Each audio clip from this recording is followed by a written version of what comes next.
Hello and welcome to the Critically Clueless. I'm a Monk, and today we are in Crusader Kings 3. Once again, this is a video for console players. We're kind of doing a beginner's guide series at the moment, covering a few of the mechanics within the game that the tutorial doesn't necessarily cover in depth enough.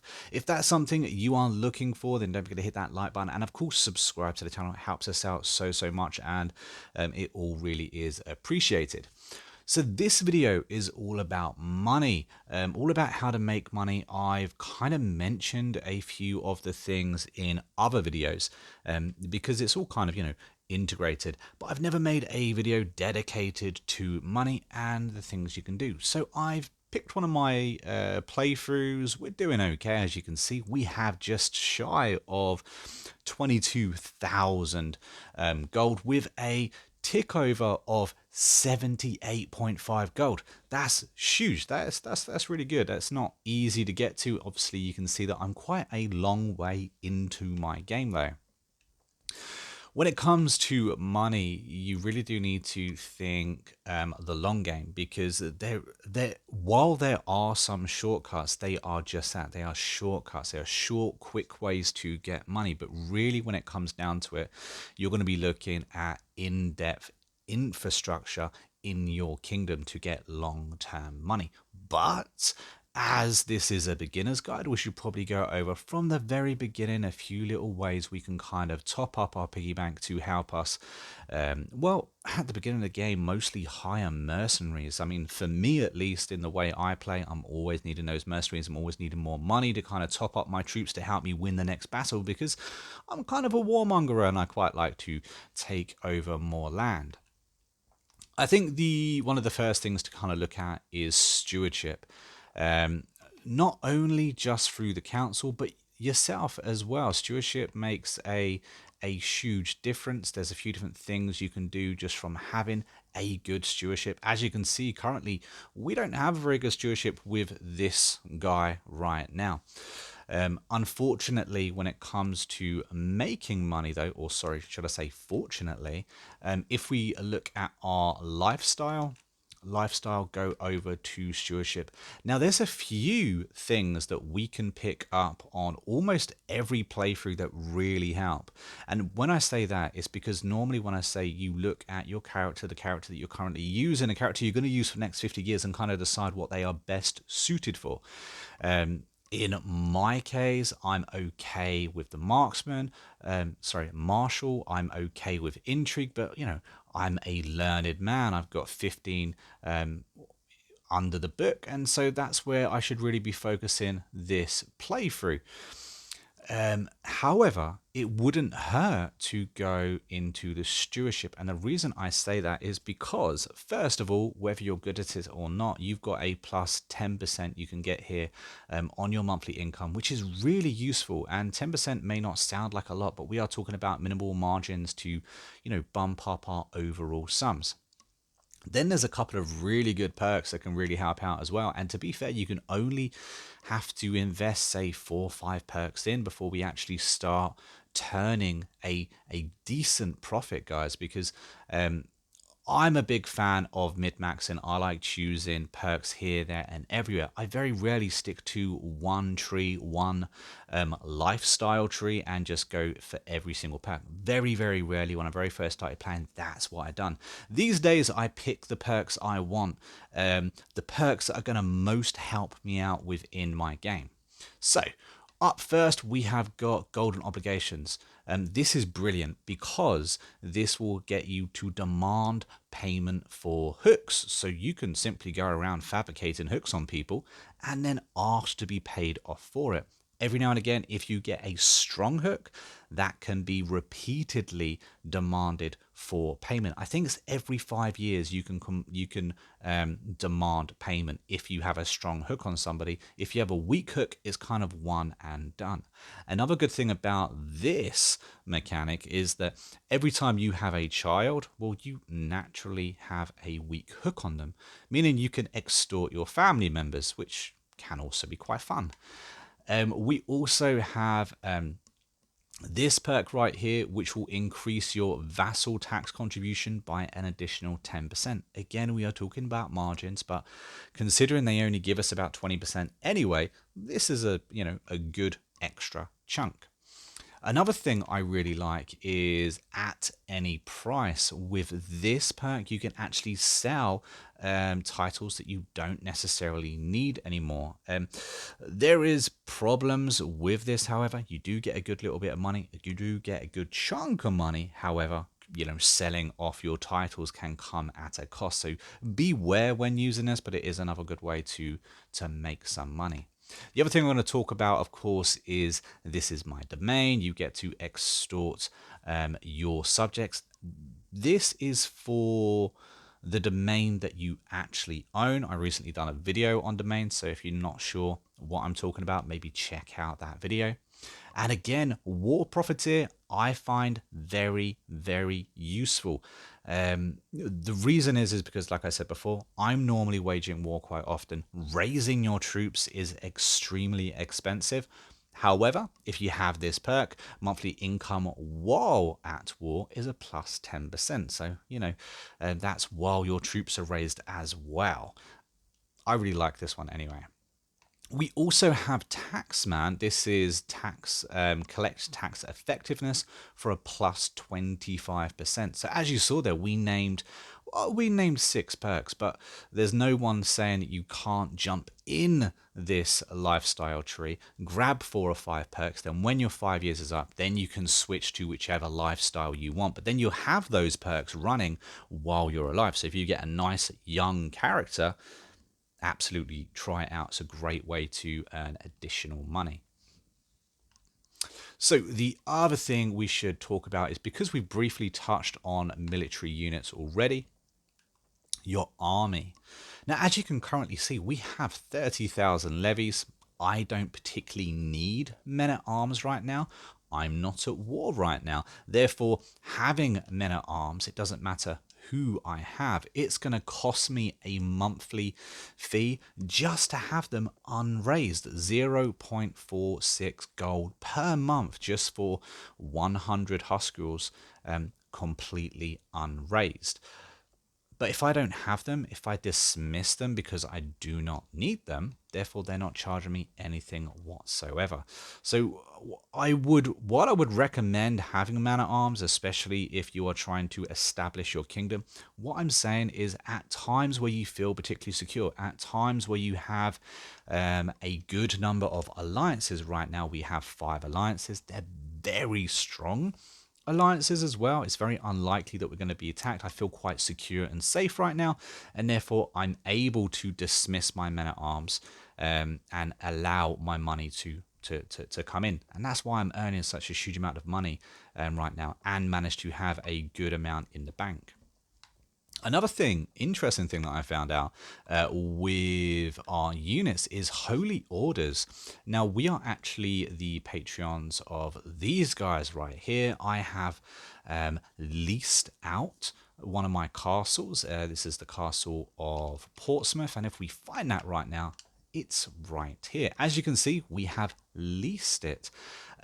Now, he actually gives me 750 gold every single time this pops up. There's an option that pops up which asks me if I'm prepared to lease it out.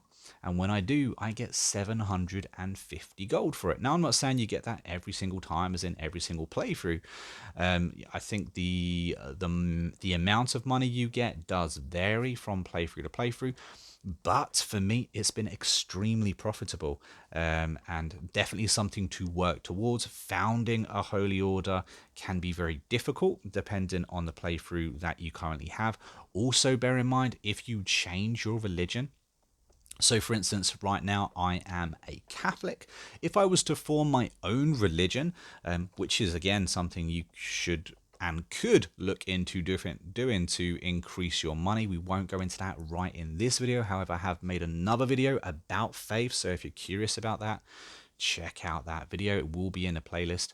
But yeah, so if I do reform my faith and I'm no longer a Catholic, those religious orders that I have founded, they will no longer be there for me to use. They will no longer be leasing my land either. So yeah, have a think about that before you actually do it. But as we're on the subject of faith, another thing you can do, depending on your faith, of course, I'm Catholic right now. Again, if you are Catholic, this is an option that you will have. However, there he is. Now, you can scroll down. It will be an option in your hints as well, but you can ask for gold. I currently can't ask for gold because I've recently asked for gold, so I can't ask for gold for another year.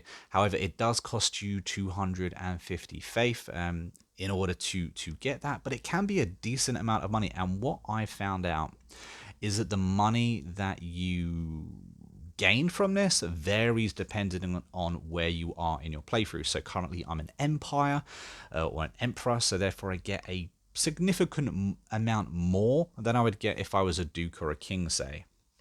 But it's something you can do. I believe it's every 5 years. It's a good way of earning money. You just have to make sure you actually have that faith. If you don't have that faith, I also believe if they are in a negative relationship with you as well, if the current pope is in a negative relationship with you, you will not be able to do this. What else can we do? Let's hit that hints, because hints is always helpful. I say it in all these videos. Hints is kind of where I live most of the time. But another brilliant thing you can do to make more money would be, of course, to sell off your prisoners. That's right. Going to war definitely benefits you because you're going to be taking in a lot of prisoners. And those prisoners, of course, can be ransomed off to you. The only problem with that is the liege that they belong to has to be able to actually afford the ransom, but you can always keep them in prison until they can afford that ransom. Also, playing as someone like the Vikings or playing as the Norse has additional benefits. They are able to raid and commit raids and raid the area. Something to think about when raiding, however, is that you cannot raid a castle or a town or a church that has already been raided. So if it's already been raided, you cannot raid it again. You'll know if it's been raided because it will have a picture of 3 torches above it. Also, likewise, your raiders will have a picture of 3 torches above them. Normally, you tend to raise more raiders than you actually need. So simply, cut up what they've kind of raised and dismiss the ones you no longer need. I kind of have my raiders on auto. You do have an option within your military to put them on auto or manual. When it comes to raiding, I tend to put them on automatic because you can't raid or collect that much gold anyway. It's something you have to constantly manage. So putting that on autopilot is probably the easiest thing to do. Now, earlier in this video, I mentioned about looking at the future and development in the future. And that's what I absolutely agree with. The more you manage to develop your lands in this game, the more money over time you will make. Also, if you have a little look right now, we are within limit. I was just looking at my domain. Keeping within your domain limit, as you see right now, we are 7 of 7. Which means that we're allowed 7 domains, we have 7 domains, and we're not incurring any penalties because we're above domain limit. When you become above a domain limit, you will incur penalties to your domains, meaning you'll be able to take in less tax. So think about that. If you have too many places, that's going to affect the income that you actually get, unfortunately. But yeah, so development is really, really key. I would typically look at developing for new income. I mean, right now, there we go. We could have a trade port. If we have a trade port, that will give us an extra 0.3% within tax. And again, it's those little tiny things. Also, once you've managed to build it, this one takes 21 months, for instance, but then you can begin leveling it up. And as you level these up, again, you have to level up through culture. So it is something that takes time. But your tax, as you can see, does go up over time as well. And you may think, well, I'm having to pay out 600 gold or 400 gold to make these buildings in the first place, but think of it more as an investment. And the earlier you manage to invest, the more money you'll make from it in the end anyway. I would suggest, however, starting off by your capital. Your capital is typically the one piece of land that will never change unless something absolutely dramatic happens. So develop your capital wherever it is, and you'll be able to make the most money from it. As you can see right now, amongst my domain, I haven't really focused down on it too much, but I've got 7 domain, and my capital is clearly making the most money in taxes. There's a lot of different buildings there that will you very clearly see can help you with that, but definitely focus on developing your capital before spreading it out to your other domain. Remembering that if you was to develop a domain that belonged to a different vassal, as you can see, we've got one here. This is an L. If we focused on trying to develop his land, well, we wouldn't earn from that because we can only earn 20% from the land that they own. They're our vassal, therefore they give us a percentage of what they currently have. So again, if you are looking to develop one of your pieces of land and you give it away to a vassal, remember that you are only going to be then getting a percentage of that profit. And I think the last thing to talk about is council. Council is very important when it comes to money, as particularly the stewardship. Well, it really is the stewardship. So have as higher level in that as possible. If we was to, there we go, look at that. We have a 26 right there. Let's pop that on real quick with Fire our King. And we're really looking in the top left-hand corner here. There we go. We went from 78 to making 80.1 gold. And again, if we look at our queen, she should be able to help us out now too. And we're going to pop that on domain again. And there we go. We've just pumped up an extra gold there too. So now we're making 81.8. A decent marriage can definitely help. And again, having an actual person that you're working with, a higher stewardship can help. But yeah, having a steward in with the highest stewardship skill possible can make you a big difference. I think he made us an extra 2 gold, and then the queen made us an extra gold per month. But it does make a difference. Also, when it comes to buildings, from what I can tell, churches, religious buildings are very, very worthwhile. They tend to make the most amount of money that I've seen. As you can see right here, we have, well, it is Canterbury after all, but they are making 7.62 gold for us, which is a huge amount. Obviously, we're only getting a percentage of that because we can't own temples. But have a think about that as well. Temples can make a lot of money, and well, they have a lot of benefits. But anyway, guys, I think I've covered about everything. I'm trying to think real quick if there's anything else that I have failed to mention. But yeah, in general, I think I've covered everything. If I did miss out on anything, if you're curious about any other subject when it comes to making more money, please let me know down in the comments. Crusader Kings 3 is an absolutely massive game. Unfortunately, these videos do tend to run a little bit on the lengthier side. But if you've enjoyed this video, if you've learned something or just found it entertaining, don't forget to hit that like button and of course subscribe to the channel. It helps out so much. Maybe even think about joining the membership program as part of YouTube. We do have a current playthrough that we are putting out video at a time, but all of it is currently already in the memberships. Memberships always get the playthroughs earlier. But guys, this is the end of the video. I think that about wraps it up. And I will see you in the next video real soon. So until then, happy gaming as always.